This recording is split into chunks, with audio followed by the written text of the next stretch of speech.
Okay, so these videos are going to be looking at the conflicts that result between the Persians and the Greeks, and also between the Greek city-states themselves. So the Persian Wars and the Peloponnesian Wars are going to be some of the reasons why these respective societies decline. So first, let's talk about the Persian Wars. So the Persian Wars were conflicts between Greece and Persia. As we talked about earlier, when the Greeks start to expand and establish colonies in different areas, they're going to put pressure on the societies that already live there. And the Persians, in particular, are certainly going to be unhappy with the idea that there are going to be Greek colonies that are established in their empire. And also, the Persians start to expand their influence west. And so basically, you could see this as a conflict over territory. Another reason you could see why the Greeks come into competition with the Persians is because both of these are very seafaring empires, right? So because they are all trading along the Aegean Sea, they are going to fight for access to a lot of these key areas that have access to the sea channel. So we could say that the sort of seafaring nature of both these societies could be another reason why the Persian Wars break out. The Persian Wars were also documented significantly by one of the earliest Greek historians, Herodotus. He is quoted by saying, "In peace, sons bury their fathers. In war, fathers bury their sons." And so one of the reasons why we have so much knowledge about these conflicts is because they were recorded by historians subsequently. But Herodotus most likely told this from a position that was more favorable towards the Greeks because he himself was Greek. Okay, so the conflict began in Asia Minor. Asia Minor is basically what is present-day Turkey, so we see part of that represented on this map.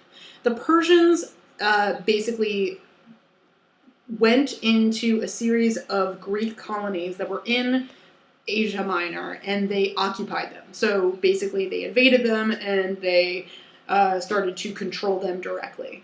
There were still Greek people living in these colonies, though, and so what we're going to see is that around 499 BCE, these conquered Greek areas are going to rebel against the Persians. This rebellion marks the start of the Persian Wars. Okay, so basically the idea was that Persians were trying to take over these Greek colonies, the Greeks didn't want the Persians there, and they fight. What's interesting about this is that the Athenians and the Spartans at this stage actually decided that they wanted to become allies to fight against Persia. And we know since Athens and Sparta were so different, this is kind of surprising. And what we're going to talk about later is that Athens and Sparta later are going to fight against one another. So it's important for us to realize that the Greeks form a certain degree of solidarity to try to fight off the Persians during this period. One of the most famous battles in the early stages of the Persian War was the Battle of Marathon. So what happens in the Battle of Marathon is that there was an outnumbered Athenian army that actually defeated Darius's forces. Okay, so this is obviously going to result in some pretty immense nationalism. The Athenians were not expected to win because they didn't have as many soldiers. And when the Athenians defeated Darius's forces, Darius was forced to retreat from Greece and return to Persia. So this is seen as a huge victory for the Greeks, and it is celebrated by the first marathon.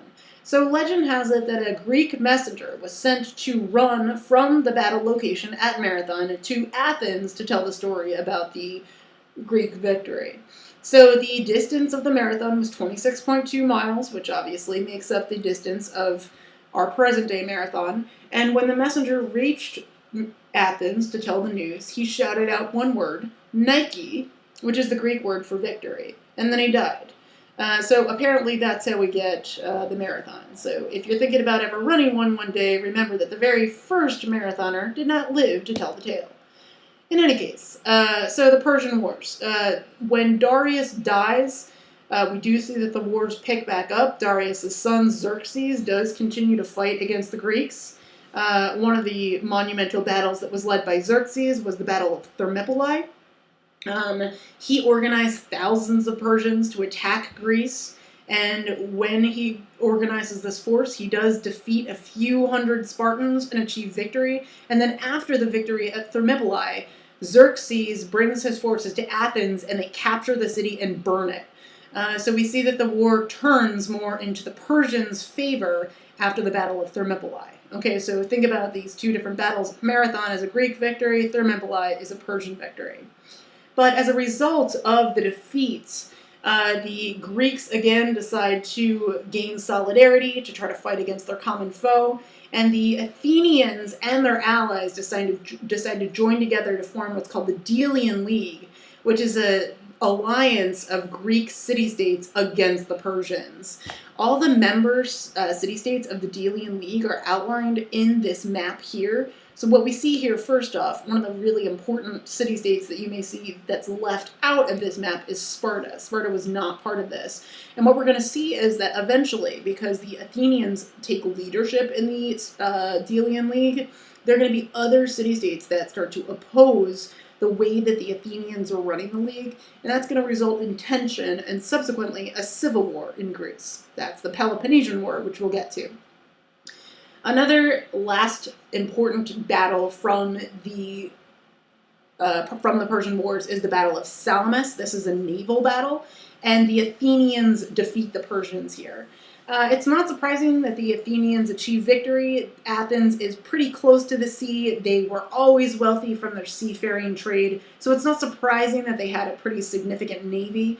One of the really significant military technologies that was developed by the Greeks was the ship, the trireme, which is called that, trireme, T-R-I, right, because it has 3 different rows or 3 different levels of rowers. So they could achieve tremendous speed, they could handle their ships very well, and they actually could ram their enemy ships and sink them.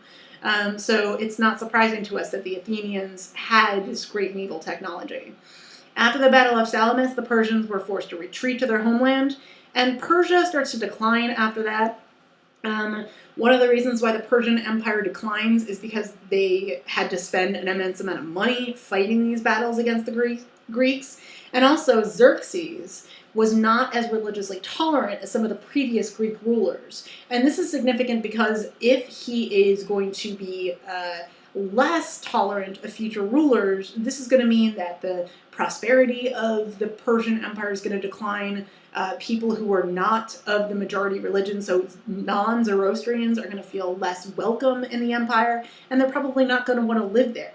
When Christianity starts to develop, we're going to see that they, in particular, were subject to persecution by the government in Persia. So we will see that the lack of tolerance is going to contribute to the decline of the Persian Empire. All right, so the Peloponnesian War is also a very important example of conflict in this era. This, though, was a civil war that took place between Greek city-states, most notably between Athens and Sparta.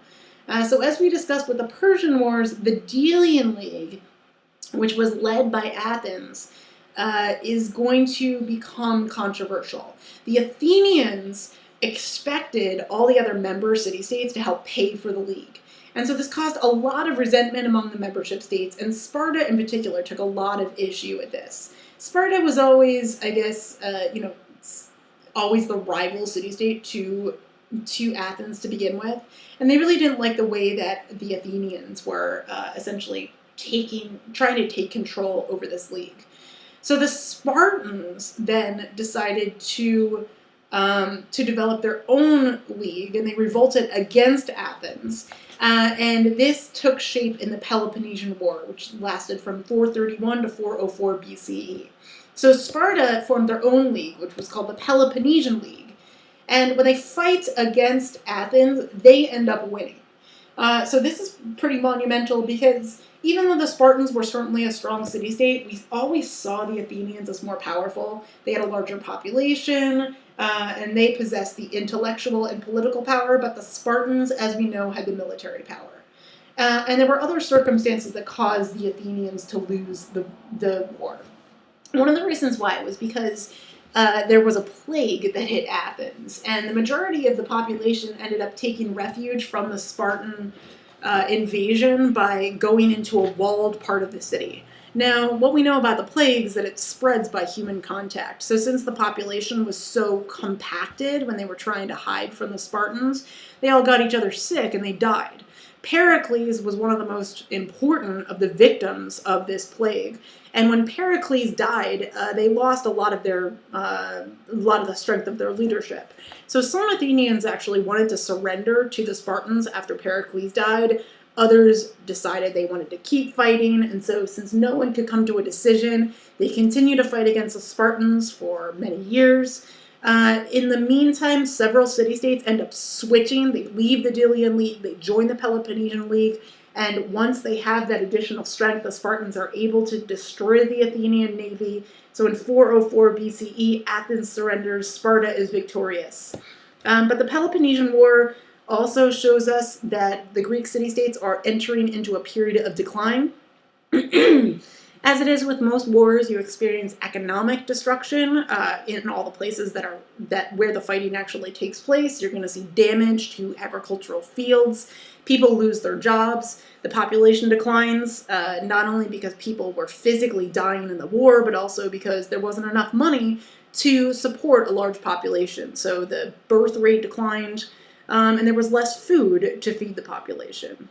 The Greeks also lost a lot of their soldiers. Many of them decided to leave Greece altogether and work as mercenaries for Persia. A mercenary is a soldier that comes from another country but fights for a foreign country's army. So basically, a mercenary would be someone who's not from, like, for a Persian mercenary, it would be someone who's not from Persia, who's still fighting for the Persian army. We saw that there were a lot of mercenaries used by the Romans later on in the empire as well. What we also see is that the government is going to be less effective after the Peloponnesian War. Part of this is because there's a lot of class tension. The aristocracy and the common class clash with one another quite a bit about political rights. We already know that the people who had less rights very much resented the aristocrats, and they, of course, were the people that in the 500s preferred to have tyrants control than people who inherited their rule. So nonetheless, this tension is going to return after the Peloponnesian Wars are over. So all this internal tension and this economic trouble is going to mean that these city-states are going to become more vulnerable for outside attack. So eventually what's going to happen that really triggers the decline of the more traditional Greek city-states is that there's going to be an invasion from the north, the Macedonians, who were Greek-like in nature, but they didn't come originally from the city-states. So when the Macedonians invade the Greek city-states, we will see that the glory of states like Athens and Sparta are going to go away, but this does not mean that the Greek culture completely evaporates. And so the very last video here, I promise this will be the last one after this, is going to talk about who the Macedonian people were, what they did, and also what their culture was and the long-term impact that it had on the Mediterranean world. So stay tuned for this last video, and thank you so much.